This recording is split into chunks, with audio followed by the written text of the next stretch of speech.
Ahoj farmári, máme tu dnes ďalšie video z farmy. Dnes si povieme, ako uchrániť záhradu pred jarnými mrazíkmi.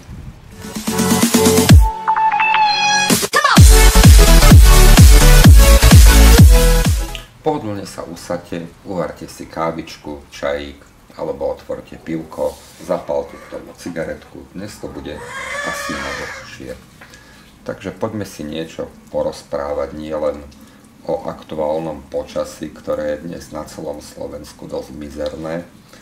Miestami sneh, miestami dážď so snehom a dokonca aj pomerne slušná vrstva snehu v niektorých lokalitách. U nás to vyzerá tak, ako vidíte na zábere. Chvíľami prší, chvíľami sneží, ale je to skôr taký dážď so snehom a vonku sú nejaké 2 stupne. Kľudne mi môžete do popisku napísať, do popisku pod video, aké je počasie u vás. Prípadne môžete kliknúť na link, ktorý je pod videom facebookovej stránky a priložiť aktuálne fotografie z vašej záhrady, skleníku alebo fóliovníku, alebo sa len tak pochválte so svojimi výpestkami. No ale poďme už k veci.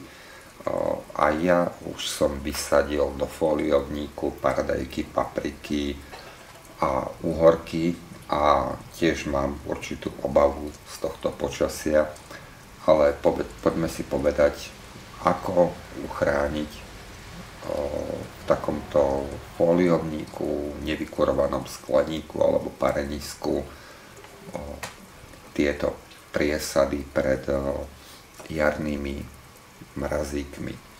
Ak máme parenisko, čo je asi najjednoduchšie na ochránenie, tak môžeme cez parenisko dať nejaké kusy polystyrénu, starého koberca alebo rákosové rohože alebo čokoľvek, čím môžeme ochrániť pred mrazmi a utepliť toto parenisko.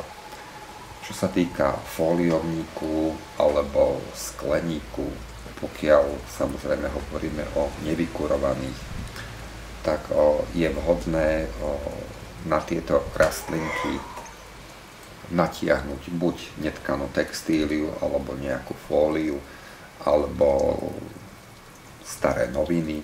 Jednoducho čokoľvek, čo ešte viac odizoluje tieto rastlinky od prípadného nepriaznivého počasia. Ak očakávame ešte väčšie mrazy, čo v niektorých lokalitách Slovenska hádam aj áno, tak je vhodné, pokiaľ sú možnosti, tak nejakým spôsobom prikúriť v týchto krytoch. Čiže dáme do fóliovníku alebo do skleníku nejaký elektrický radiátor. Vhodné je použiť tie s ventilátorom, ktoré zabezpečia dostatočnú cirkuláciu vzduchu. V prípade menších, alebo teda úplne tých najmenších fóliovníkov a skleníkoch môžeme použiť aj tzv. Žiarovky na kuriatka. Sú to žiarovky, myslím 350-ky, ktoré vyprodukujú dostatok tepla, aby udržali tento fóliovník alebo skleník nad bodom mrazu. Takže by to mohlo relatívne stačiť. Pri inštalácii či už týchto žiaroviek alebo elektrických radiátorov dávajte pozor hlavne na to, že či skleník alebo fóliovník spôsobuje zrážanie vody a následné kvapkanie, a aby tieto kvapky nejakým spôsobom nepadali na tieto elektrické spotrebiče. Takže treba ich niečím umiestniť na také miesto, aby ste tomu predišli prípadnému skratu elektrického vedenia. Ďalším vhodným spôsobom na ohrev je tzv. Prenosný plynový ohrievač. ktorý nie každý má k dispozícii, ale pokiaľ máte, môžete ho použiť. Úplne ideálnym spôsobom a možno aj najlacnejším spôsobom, ako čiastočne zlepšiť teplotu či vo fóliovníku alebo v skleníku, je umiestniť do skleníku alebo fóliovníku veľký súd s vodou, ktorý počas dňa naakumuluje určitú teplotu a večer, respektíve v noci, vyžaruje pomerne dostatok tepla, aby udržal tento fóliový kryt alebo skleník nad bodom mrazu. Len je tu dosť dôležité povedať si to, že je vhodné, aby cez deň svietilo slnko. To znamená, že ak je napríklad cez deň nejakých 5 až 10 stupňov vonku a slnečno, v tomto skleníku alebo fóliovníku je nejakých 20 až 25 stupňov, čo v pohode stačí na to, aby čiastočne tento súd naakumulovalo teplom a potom táto voda vlastne postupne uvoľňuje v priebehu noci toto teplo do tohto našeho krytu. Ďalšou možnosťou, skôr takou jednorázovou, to znamená, že očakáva sa povedzme jedna mrazivejšia noc, tak je to, že si kúpime či už tekutý alebo pevný lieh, ktorý postupne zapalujeme v tomto skleníku alebo fóliovníku. Je samozrejme treba dať pozor, aby sme si neroztopili fóliu nad sebou, takže používať menšie množstva a byť opatrný pri tomto spôsobe ohrevu, ale pokiaľ máte na to trpezlivosť, byť celú noc hore a zapalovať postupne menšie dávky liehu, tak je to celku vhodná alternatíva. Výhodou pri spalovaní liehu je to, že nespôsobuje sadze, respektíve čierny dym, a tým vám nezašpiní či už fóliu alebo skleník od dymu. Ešte by som sa chcel vrátiť k tomu súdu s vodou, ktorý nie len, že nejakým spôsobom akumuluje vodu a tým v noci čiastočne vyhrieva fóliovník alebo skleník, ale zároveň túto vodu zo súdu môžete použiť na zalievanie svojich priesad, pretože tá voda je primeraná teplote, ktorý je vo fóliovníku alebo v skleníku, a nie je tak studená a nespôsobuje taký šok rastlinám, ako keď to polievate vodou, či už z vodovodu, zo studne alebo z nejakého iného zdroja, kde teplota vody je povedzme 3 alebo 5 stupňov a rastlinkám to spôsobuje zbytočne veľký šok. Tak to by bolo asi všetko k ochrane rastlín v skleníkoch, fóliovníkoch a v pareniskách. A teraz si poďme povedať niečo o tom, ako ochrániť rastliny a dreviny vonku v záhrade. Možno najdôležitejšie je spomenúť dve veci v rámci prevencie, a to vhodný výber miesta, kde zasadíme jednotlivú rastlinu alebo drevinu, a samozrejme aj vhodný nákup jednotlivej dreviny alebo rastliny. Takže nezabúdajte pred nákupom rastlín a drevín sa informovať u odborníka alebo si preštudovať literatúru a nájsť vhodnú odrodu alebo kultivár pre vašu záhradu. Prosím vás, len to nerobte tak, že prídete do obchodu a kúpite to, čo zrovna uvidíte, alebo to, čo zrovna majú, alebo to, čo vám padlo do oka. Vždy sa poradte s odborníkom, naštudovať a určite toho nebudete ľutovať, keď nájdete vhodnú rastlinu a drevinu, ktorá je ideálna pre vašu záhradu. Pretože práve správnym výberom vhodnej dreviny predídete práve takýmto stresom, keď prídu jarné mrazíky, a môžete tomu predísť tým, že nakúpite to, čo je vhodné pre vašu lokalitu. Asi každý záhradkár sa pri jarných mrazíkoch najviac obáva o marhule a tu, ako som už spomenul, je dôležitý samotný nákup vhodnej odrody. Ideálne je kúpiť odrodu, ktorá má postupné kvitnutie, ako napríklad odroda Vegama, ktorá postupne kvitne v priebehu 10 až 14 dní. To znamená, že neroztvorí všetky kvety naraz, ale otvára ich postupne a v prípade, že aj niektoré z nich zamrznú, že príde mrazíky 1-2 dní, sú ešte ďalšie púčiky, ktoré sa otvoria neskôr a malo by sa minimalizovať riziko zamrznutia všetkých kvetov, a ktoré spôsobí to, že vlastne nebudete mať žiadnu úrodu. Ale sú aj iné možnosti. Sú odrody broskyň, ktoré majú odolnejšie kvetné púčiky, ako napríklad odroda leskora, kráska a lejuna. Vysokú odolnosť proti jarným mrazíkom v kvete aj v dreve má zase napríklad odroda bergeron. Rovnako dôležité ako čo nakúpiť je aj kde to zasadiť.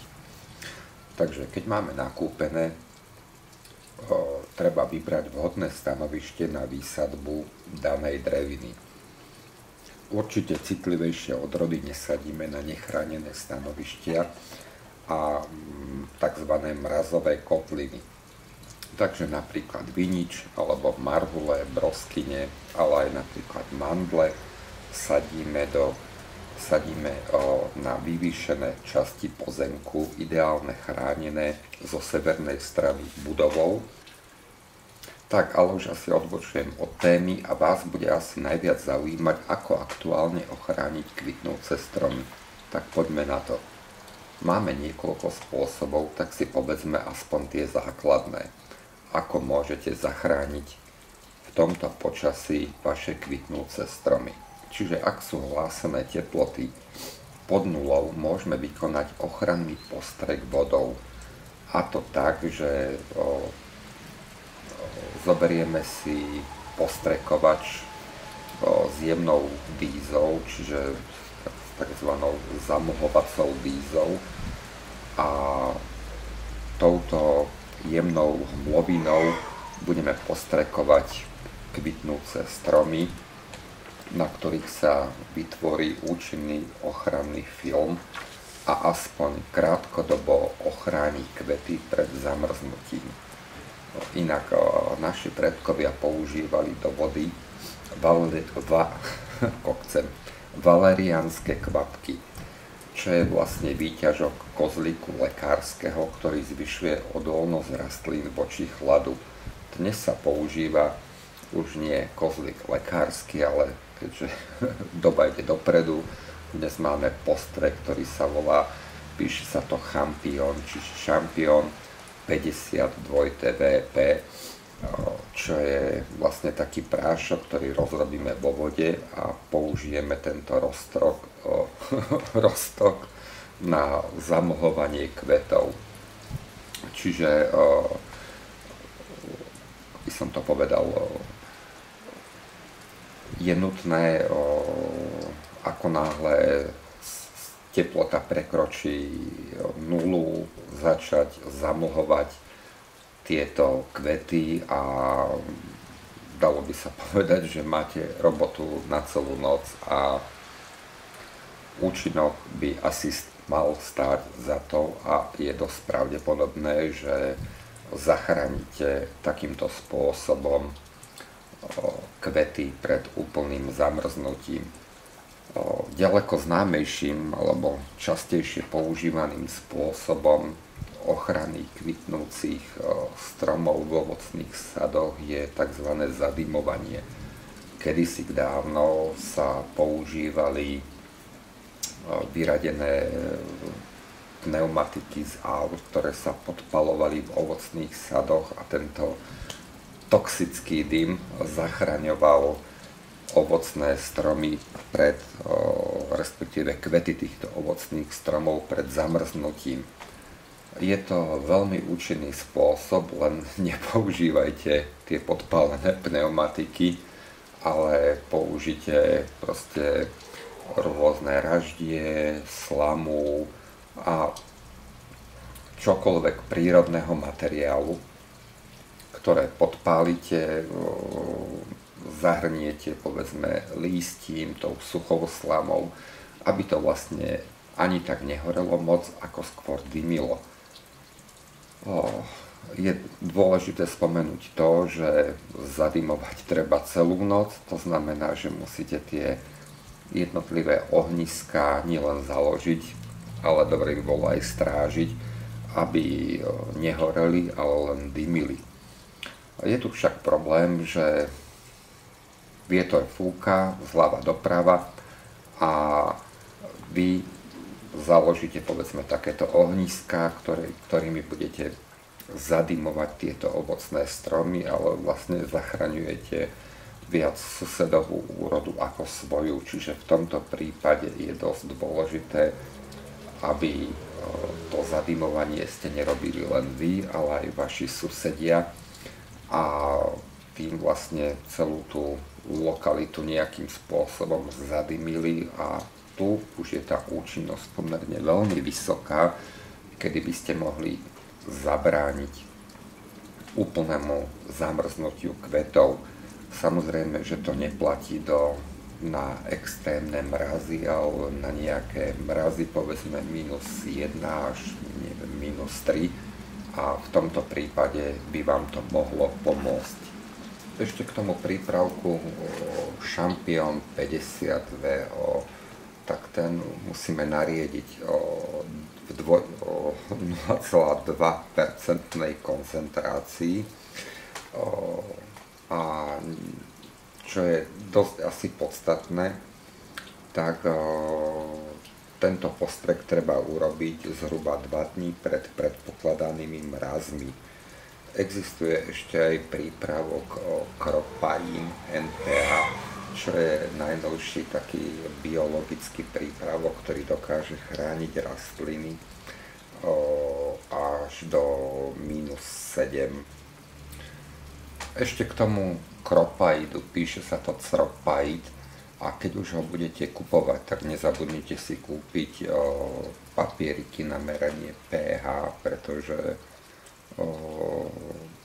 nesmiete ho miešať s vodou z pH nad 7 a ak teda nemáte vhodnú takúto vodu, tak si ešte musíte kúpiť na dokyslenie kyselinu dusičnú, fosforečnú alebo sírovú, aby ste upravili hodnotu pH na 6 až 6,5.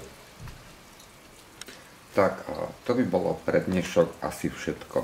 Ak vás táto téma zaujala, dajte like, pridajte nejaký komentár, prípadne navštívite facebookovú stránku a ak uvidím, že táto téma je fakt sledovaná, kľudne urobím ďalšie video na túto tému. Zatiaľ sa všetci majte pekne, ochraňte svoje rastlinky, dreviny a záhradu pred mrazmi a vidíme sa pri ďalšom videu.